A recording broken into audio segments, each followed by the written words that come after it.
Welcome students. आज हम घनानंद की चर्चा को ही आगे बढ़ाते हुए घनानंद के काव्य सौष्ठव की चर्चा करेंगे।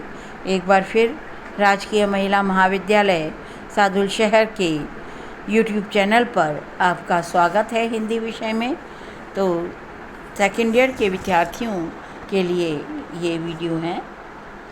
प्रत्येक कवि का काव्य गहन अनुभूतियों का भंडार होता है और ये अनुभूतियाँ विभिन्न रूप ग्रहण करके व्यक्त हुआ करती हैं, विभिन्न रसों के रूप में परिलक्षित होती हैं। अनुभूतियों विभिन्न रूप ग्रहण करके व्यक्त हुआ करती हैं। अनुभूतियों के इन सभी रूपों में काव्य का अनुभूति पक्ष या भाव पक्ष कहलाता है। जब ये अनुभूति यह वाणी के कलात्मक सौंदर्य से ओतप्रोत होकर संगीत को मधुर तान, सरस लय तथा स्वाभाविक गति यति के साथ अभिव्यक्त होती हैं, घनानंद के काव्य में इन दोनों पक्षों का अत्यंत सुंदर समावेश है।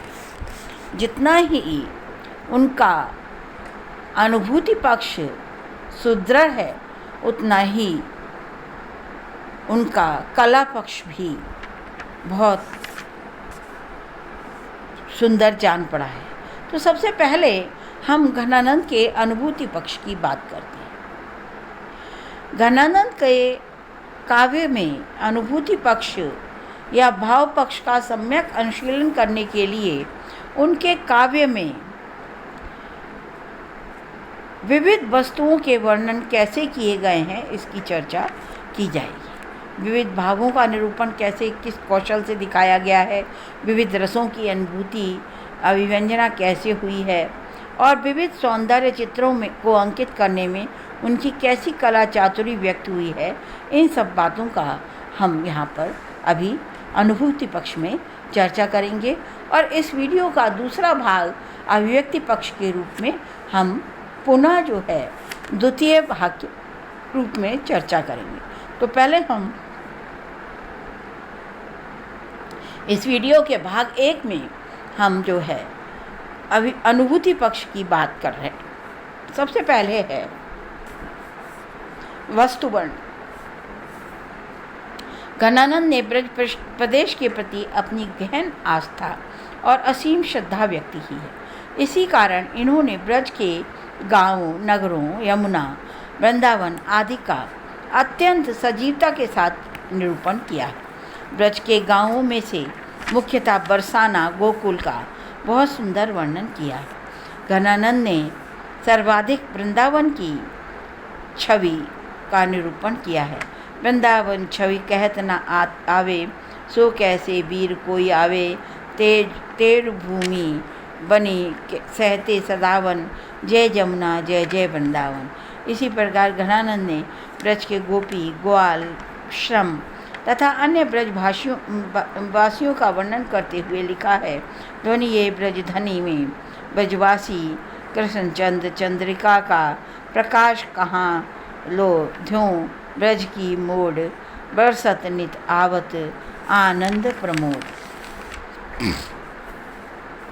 इस प्रकार घनानंद ने ब्रज के घर, गांव, गलियारे, घाट, पनघट, गोपी, गायें, ग्वालबाल आदि का अत्यंत विस्तृत वर्णन किया है।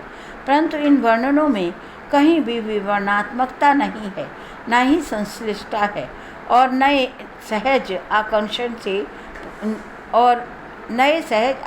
से परिपूर्ण है, क्योंकि कवि के नाम गिनाकर ही अधिक काम चलाया है। इनके संश्लिष्ट चित्र एवं बिंब प्रस्तुत करने का प्रयास नहीं किया। प्रकृति चित्रण। घनानंद प्रकृति के चित्रण के अत्यंत रमणीय चित्र अंकित किए हैं। वे सच्चे प्रकृति प्रेमी हैं और प्रकृति के साथ साथ उनका साहचर्य भी अधिक रहा है, क्योंकि वृंदावन की प्रकृति सुषमा को देखने का अवसर उन्हें अनेक प्राप्त हुआ था। इसीलिए उन्होंने प्रकृति के अनेक सुंदर सजीव चित्र अंकित किए हैं।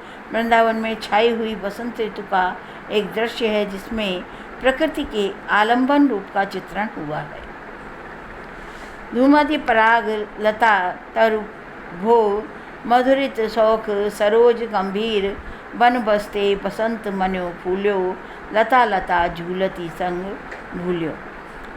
प्रकृति के आलंबन रूप की अपेक्षा घनानंद ने प्रकृति के उद्दीपन रूप की चर्चा की है, अधिक सरसता एवं मार्मिकता के साथ की है, क्योंकि घनानंद का काव्य विरह का काव्य है और विरह में प्रकृति का प्रायः विरह जनों के भावों को उद्दीप करती हुई दिखाई देती है।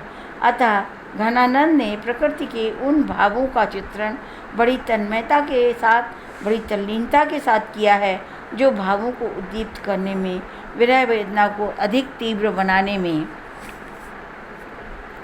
घनानंद ने बनाया करते थे। घनानंद ने अलंकारों के लिए प्रकृति का अत्यधिक प्रयोग किया है। उनके इन प्रयोगों में चमत्कार के साथ साथ सरसता भी है। घनानंद के प्रकृति का सुंदर संयोजन दूती के रूप में भी किया है। भाव निरूपण।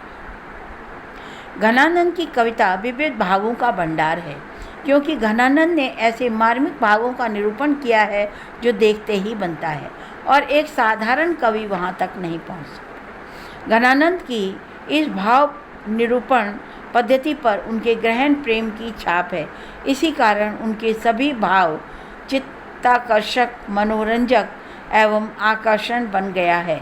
उदाहरण के लिए नेत्रों की तृष्णा पर उनकी रूपाशक्ति के भाव का दृश्य देखिए।